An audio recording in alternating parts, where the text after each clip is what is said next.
BA political science semester 5లో మనం వెస్ట్ఫేలియా treaty గురించి తెలుసుకుందాం.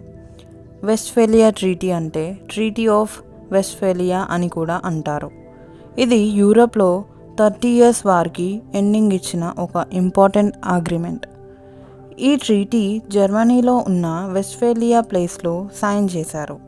మేజర్గా క్యాథలిక్ అండ్ ప్రొటెస్టెంట్ కంట్రీస్ మధ్య జరిగిన రిలీజియస్ వార్స్కి ఫుల్ స్టాప్ పెట్టింది.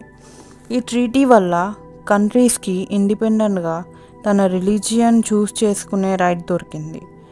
యూరప్లో మోడర్న్ నేషన్ స్టేట్ సిస్టమ్కి బిగినింగ్ అనుకోవచ్చు. ఈ ట్రీటీ వల్ల కంట్రీస్ బార్డర్స్ సావరెంటీ రెస్పెక్ట్ చేయాలి అని రూల్ ఎస్టాబ్లిష్ చేశారు.